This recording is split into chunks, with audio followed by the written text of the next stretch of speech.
Hi, I am Gaston Gomez. Coming up next on Global Perspectives, a heart-to-heart conversation about culture and education.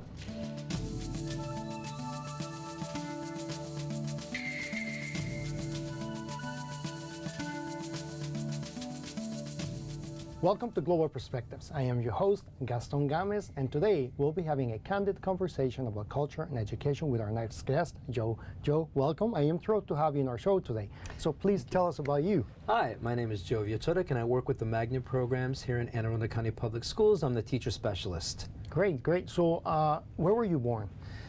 So I was raised in Salem, Massachusetts, and I've been in this area, in the Baltimore area, for about 30 years now. Salem. Tell me a little bit about your hometown. Sure. So Salem's a port town. It's an old one, founded in the 1600s, and it was founded as a port city, the second to Boston. And it's famous for one thing. It's sort of the Salem witch trials in 1692, although there's much more that Salem has to offer. It's really, so up until the end of the 20th century or so, it was an ethnic city, and so it was a city for Polish American immigrants, also for Italian American immigrants, and then French Canadians, and so that was the sort of the where I grew up. It had a lot of different languages spoken on the streets, and so the Salem to me was sort of the ethnic city, and it's home to me. And so, it's now known for Ph.D. Essex Museum, for example. Sailing has become a big issue there, and also it's known for sort of like the bedroom community for Boston. Great. Thanks for sharing. Now, you are multilingual. I know you speak more than 2 languages, yes. So we consider you multilingual in Anne Arundel County. Right. Tell me, what languages do you speak, and also your background when it comes to heritage? Sure. So dad's side is Polish, and I speak Polish still. We spoke that at home, along with French and Spanish from my mom's side, and Italian from the neighborhood. My Italian is weaker than the other languages, obviously English. But my mom's side is, sort of, they have roots with Uruguay, and likely with southern France also, because of the languages we speak at home. So I grew up with all those languages. Went to school. I went to a bilingual school. First it was a Polish and English school, and then it was a Catholic school. And then when that closed down, I went to a French Canadian and English school, and then after that, totally in English. So I've had a varied background education-wise. But on the streets. And so when I grew up, it was common, we could tell by what street people lived on what languages they might speak. So, and it was considered rude in those days to, if I met somebody in the street and I knew she was, let's just say it was a woman who was on street X, I would know, it would be more likely than not she would speak this language. And if I went to another street, it would more likely or not that she'd speak this language. So what became interesting was that I had to. It was considered sort of good manners to speak in the language of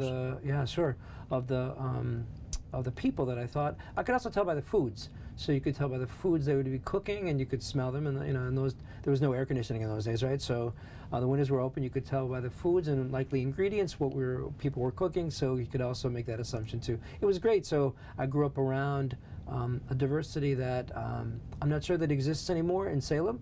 It may exist in other places, but we're an immigrant family, and happily so. So I feel as if I'm enriched by having the different cultures, the different languages, and also the different access to foods. Of course. Yeah. So how many languages overall? So I speak 4 well and continuously. So it's English, Polish, Spanish, and French.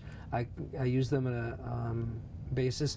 Polish is more at home now than anything else, and it's more limited. English is the professional one.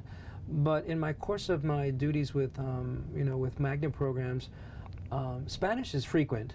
And French is on the rise. We have a new immigrant population from West Africa that seems to be, I seem to have contact with now, and so it's kind of interesting for me that French is on the rise now. So French and Spanish I get to use within the course of my daily work, along with English as the sort of the business language. That's great. Well, thank you so much for sharing a little bit about your background and family history as well. Tell me about STEM programs. What do they mean, and what is it that we can offer through those programs for our students in the community? So there are 4 magnet programs in Anne Arundel County Public Schools, and let me talk about students who can apply for them. There would be middle school, elementary school, 5th grade students going into middle school. And so there are 3 of them: the International Baccalaureate Program, the Performing and Visual Arts, and the STEM. We usually use a lot of acronyms in education, so the International Baccalaureate Middle Years Program is IB, or IBMYP is what we usually call it. The Performing Visual Arts is PVA, and STEM is Science, Technology, Engineering, and Math, but everybody in society seems to call it STEM. What they offer for students is a chance for them to apply to and attend a school that may not be their home school, but also that allows them to have a different curriculum. So it gives them a little bit more choice in what they want to study in their career and college readiness. For the high school, for applicants, there are 4. The 4 that I take care of, and 1 also that I'm associated with. So, STEM Biomedical is at Glen Burnie High School. We have a STEM High School at North County and South River High Schools. We also have International Baccalaureate, and there are 3 of them, depending on where you live in the county. So it's Meade High School, Old Mill High School, and Annapolis High School. And then the Performing Visual Arts is split in high school with what the students are studying. So if you study music, you go to Broadneck High School. If you study the other arts, it would be at Annapolis High School. What they offer also is the chance for students to apply in 8th grade to go into high school. And any student who's in a program now has to reapply. And it allows them the same opportunity to have choice in what they want to study. It also gives them a curriculum they might want to think about for their future careers. I'm also associated with the CAT Center, so the Centers for Applied Technology, CAT North, and Tell CAT me South. about that. Yeah, so that's the application process that's the same as the magnet programs, and everything can be found at the website www.aacps.org. That's our normal URL, aacps.org/magnet. And they scroll down and they apply to a magnet program. The CAT centers are also ones they could apply to. It's different in the sense that the students attend their home high school, and then part of the day they study something. In 9th grade, they study it's called career exploration. They study at the CAT center, so they leave their home school to go to the CAT centers, and they have a rotating schedule with that. So they're allowed to study a curriculum they normally would not during the school. The difference is that they would not have to leave their home high school. They go to their home high school part of the day, and then go to the CAT centers the other part of the day. A couple of questions, to follow up regarding our wonderful programs in the county. One is, when do you suggest students to apply for those programs? That's one question. The other question is, what is it that we're doing in our county to outreach, to promote these wonderful programs with all students, not just English-speaking students, but also, those students who learn or speak any other languages at home? Sure. So the application process is from mid-October through noon on November 30th this year. So October 15th through noon on November 30th is the application process. Okay. Students can apply in the 5th and 8th grades for entry in the 6th and 9th grades. Right? So that's the application process. The outreach is really, we have a lot of good outreach. I work with the counseling office, so with Ms. Love, Ms. Jackson Avery, I work with them. I also work with the ESOL, teachers. We have a lot of outreach for the students. We also have several sessions for the students to learn about it. So taking a step back from the 5th and 8th grade, in the spring of the 4th and 7th grade, we invite all parents to come to hear about the programs too. There are 2 information sessions, one in the north and one in the south of the county. Then we have information sessions again in each of the magnet schools, and an overall session. And this year it'll be at North County High School and at Annapolis High School. So in there in October. Everything is posted on the magnet website. Again, if I can refer for parents and students back to www.aacps.org/magnet. And there's a link in English and Spanish to read about when the overall sessions are. So the outreach is also, we send a letter to each of the students that we deem eligible for one of the programs. It could be for one of the 3 at the middle school or one of the 5 at the high school, and that they're eligible somehow because of grades. I mean, so there are requirements for the programs, right? But we do have requirements, but we also have a wide outreach. This year in particular, we're reaching out to ESOL teachers and students and parents to make sure that they can see themselves. The WIDA score of 3 or above is what we'd like for students to be successful. And we know that that's taken in the, sort of in January of the year before the students actually enter. So we realize there's growth in English too if the students have a formal education that they continue here. We want all students who can apply to apply. So we want them to consider their options for their future. I'm proud of saying this too, that the magnet programs are now more diverse than the school system itself, right? So data are reported each year to Maryland State about what the composition is, the demographics of Anne Arundel County Public Schools, and we are more diverse in the magnet programs than Anne Arundel County. So it's with pride that I say that, because we really, Anne Arundel County has got a fantastic perspective, and to back up the superintendent's strategic initiative, and all means all, it does mean all. We want all students to think about their, sort of that they have something to look forward to, that they have choice. They can go to their home school. There's nothing wrong with that. That's great. Or they can have choice with go to a magnet school. There are also charter schools too, although that's another division that takes care of that. They have that option also. So the students in Anne Arundel County and parents have a great deal of choice for their education. So it's great. That's wonderful. Thanks for sharing. Very good information about what we have for our middle school and also for our high school students. I want to go back to the outreach part of it. I know we count with a nice bank of interpreters, over 150 interpreters in the county that are called when needed. So when you conduct these outreach events throughout the county, do you invite those interpreters to be part of your outreach events so we can inform our parents who are non-English speakers? Yes. So, I'd invite the parents to advocate for themselves if they speak a language that's not Spanish. So if they don't speak Spanish and they need an interpreter, we can certainly get one for each of the events. Spanish is the minimum at each of the events. We've asked... At all events? All events have Spanish language interpreter. Okay. If there's a family that needs it, I'd ask the families to, certainly contact us. We can certainly make sure we have that. In anticipation of the event itself, we'd like to have them, at least a month's notice that they're coming, they intend to come, and then we'll be glad to have them. Parents can also feel free to call me if they speak Spanish or French, as it is now. They call me, and I can actually give them the information in the language they need it, right? So that's part of what I can bring to the table for the parents. But I'd like them to advocate for themselves, certainly, and saying, absolutely, please do.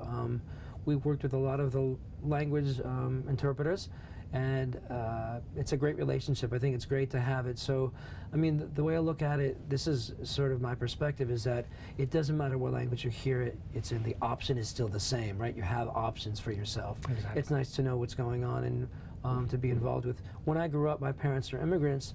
They didn't know what was going on in school. They had no idea. And their perspective, and so I share this with you, is that their perspective was always, school is for school and home is for home. And that's the way it was. In the United States, the expectation is that parents are involved in the education. So this is another way we can ensure that happens, is that they can hear it and see it in their own language. Sort of that we're actually we make that outreach. I'm also working, again, as I stated, with the ESOL teachers this year to make sure that they understand that their students have choice too. It's not. Language shouldn't be the barrier, right? Language and culture should never be a barrier to these. Absolutely. As long as they can be successful. So we're doing a cross-departmental, informational and also sharing all the wonderful things that we have in the county for our students. Yes. You mentioned earlier, and that takes me to my next question about your parents.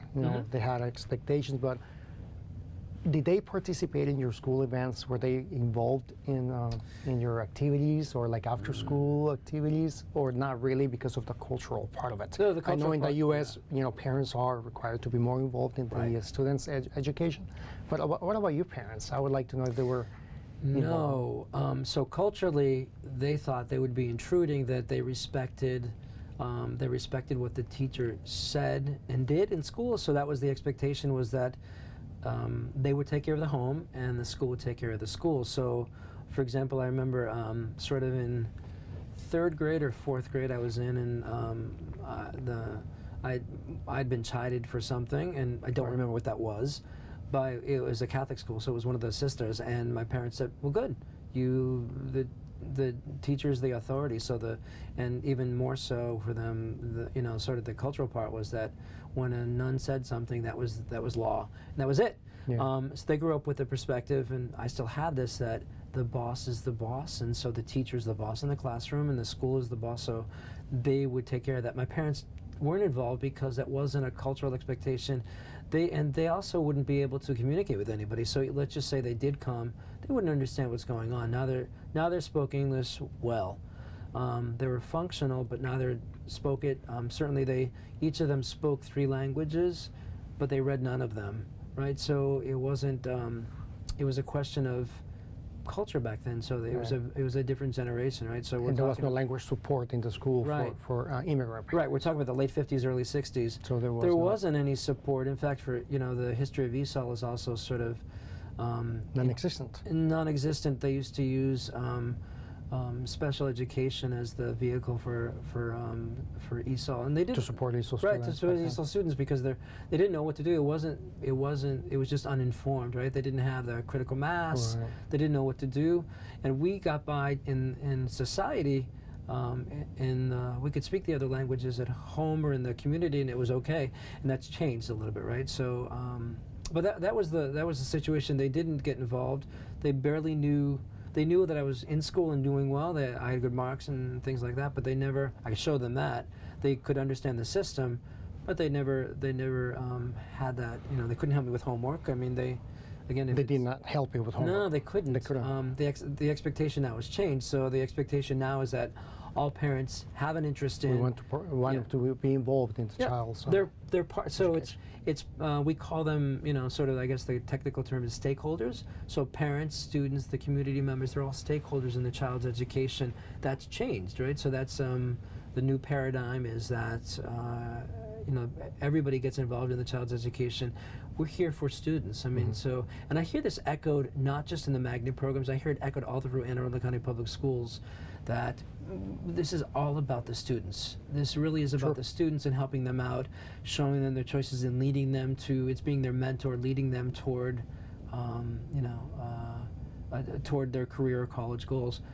I had a recently retired mentor. She was my boss, but I consider her my mentor. And her famous saying to me was, know your impact.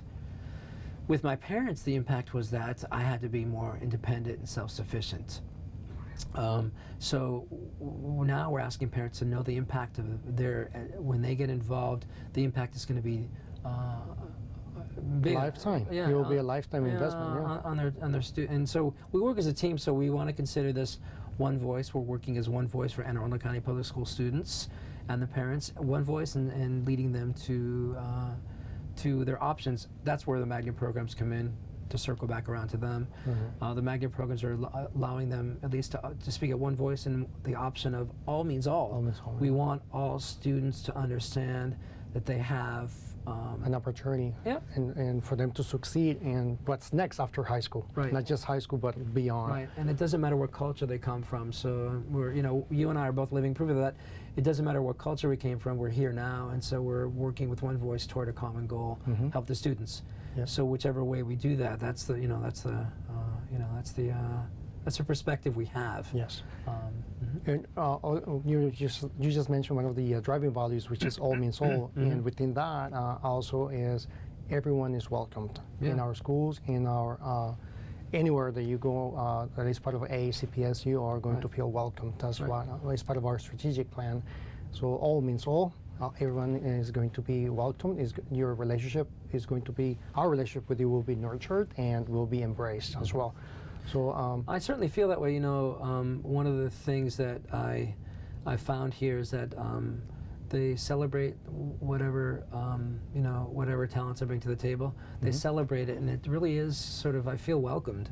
You know, I don't feel as if my story is, even though it's not the typical one, it certainly is one.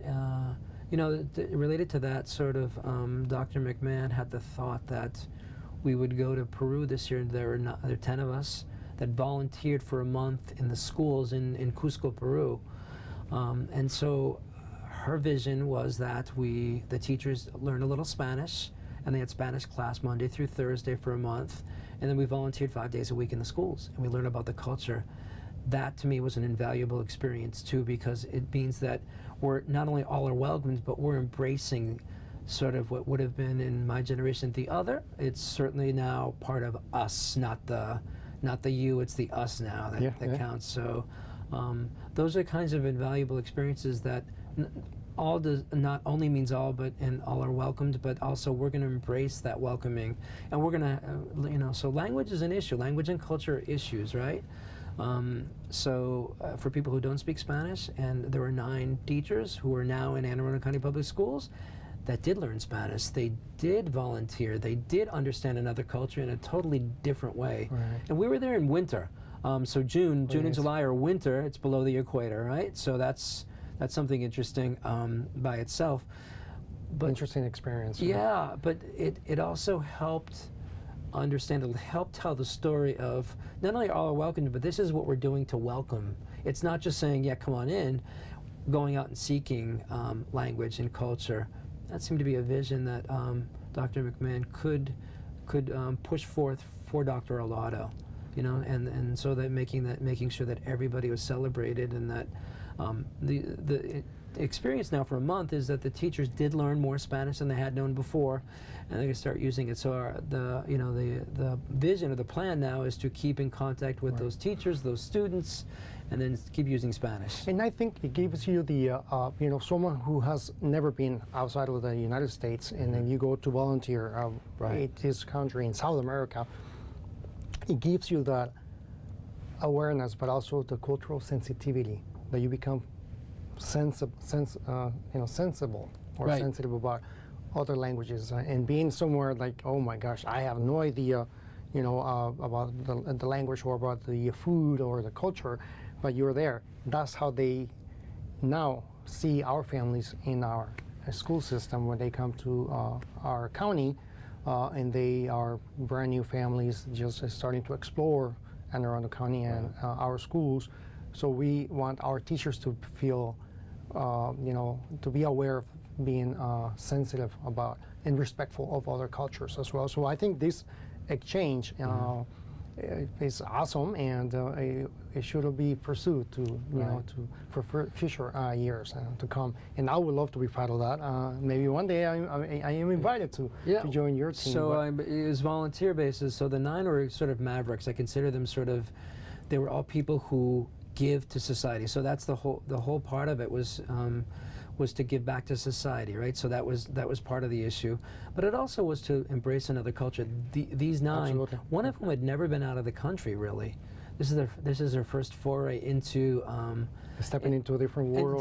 Different cultures. So we had conversations a lot. Look, this food is different, or we see this, you know, this food repeated differently, or how do they live their lives? And so that was an eye-opener. We got to see from a different perspective how other people live their lives. And it was mentioned several times, people coming from other countries, now we know what they're doing because we were the people who didn't speak the language well. Right. We were the people who were from the outsiders, dressed differently. Yeah, yeah. And I think it was great for our teachers to see the dynamics of a family, like how many people live in a household all the way beyond high school or beyond college. They still live together with mom and dad and everybody else, all the siblings together. And sometimes the extended family, like the grandparents or uncles or aunts, will still live together in the same household under the same roof. So I think it's totally you know, different experience to just to see to live. Even my own children sort of said, you know, because when my dad passed away, I took my mom in. I brought her from Massachusetts down here, and we built a part of our house in back for her, and she lived with us. And so even my own children said, oh, you know, why don't she just get her an apartment? I said, you don't do that. My culture is I have to take care of my parents. And so we were an extended family. Recently they said to me, you know, they really appreciated that experience because they got to see that not everybody has the same perspective. Right. You know, certainly is, you know, and you know, moving away from the standard culture of what's a family, and a family really for people from other countries is a lot of times is the extended family. You know this in Spanish, we call everybody cousin or aunt and uncle. And you know, no, there's no blood. There's no blood. No, no, but connection, but yeah, but we feel the connection that is physical connection. Yeah, we feel that aunt and uncle are our blood relatives, and cousin is always somebody who is somebody we know, and it could be on the street. I mean, I was at an event, a family event, maybe 10 years ago, and I thought it was my mom's brother for a long time, and it turns out somebody just sort of mentioned, well, you're not really related, you're, you know. I was like, well, yes, we are, it's my mom's brother. And they said, no. No, so we're an extended family. We are an extended family, right? So that's who we are. Right. So listen, before, you know, our time is almost up, but I would love to have another conversation with you, maybe a part 2 conversation in the next few months, but I want to thank you for being here with us. And before we go, I would like to share with you the following quote from Maya Angelou. It is time for parents to teach young people early on that in diversity there is beauty and there's strength. See you next time.